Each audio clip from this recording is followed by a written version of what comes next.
10,000 मुकेश सहनी ने वोट काटा सर। 10,000 में वोट उनका नहीं ना भैया, ये गठबंधन को मदद कर रहे थे। वो तो स्वयं को इसलिए खड़ा किए थे कि भाजपा चुनाव हार जाए। खड़ा होने के बाद, तमाम कोशिश के बाद, सारा जी जान लगाने के बाद भी भारतीय जनता पार्टी आराम से चुनाव जीती। किसी भी आदमी का नियत अगर जमीन कब्जा करने का रहे तो उसको कोई भाड़े पे जमीन नहीं देता। तो मुकेश सहनी के लिए एनडीए का दरवाजा बंद।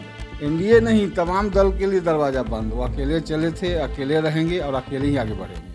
नमस्कार, आप देख रहे हैं लाइव सिटीज। मैं हूं आपके साथ सौरभ राज। कुढ़नी में भाजपा जीत तो गई, लेकिन कहा जा रहा है कि मुकेश सहनी सब कुछ गड़बड़ा ही दिए थे। थोड़ा थोड़ा से बीजेपी बची है। मेरे साथ भाजपा सांसद अजय निषाद हैं।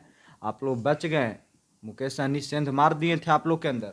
ऐसा कुछ नहीं है यार, चुनाव हम लोग सम्मानजनक स्थिति से जीते हैं। पिछली बार का भी आप आंकड़ा देखेंगे तो केदार गुप्ता जी मात्र 700 वोट से चुनाव लड़े थे और इस बार तो हम 3600 से ज़्यादा जीते हैं चुनाव।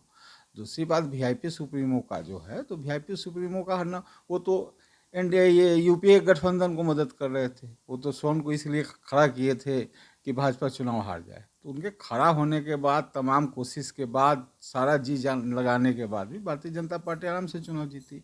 कहीं कोई फैक्टर नहीं रहा निषाद समाज का वोट, तो उसका भी जब हम बूथ वाइज आंकड़ा निकालेंगे तो पता चलेगा कि कितना % वोट मिला। 10,000 मुकेश सहनी ने वोट काटा सर। 10,000 में वोट उनका नहीं ना है भैया। अब जब बूथ वाइज आंकड़ा देखेंगे, हम तो बोल रहे हैं ना कि आंकड़ा के साथ आपके साथ बैठेंगे तब पता चलेगा।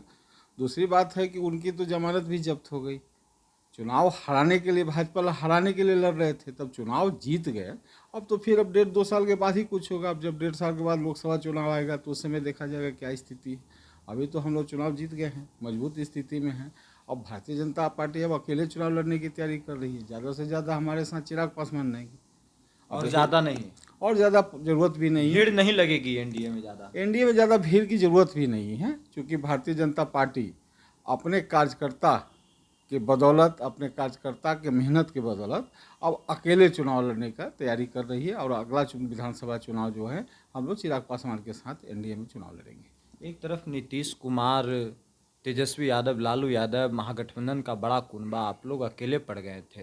ये जीत किसके नाम की है, बिहार बीजेपी के या मोदी जी के? देखिए, ये एनडीए के तमाम नेता जी और भाजपा के तमाम देव दुर्लभ कार्यकर्ता, सभी वर्ग, जितने भी कुढ़नी के जाति के लोग हैं, सभी धर्म जाति के लोगों का समर्थन जी और हम लोग का मेहनत के कारण चुनाव जीते हैं।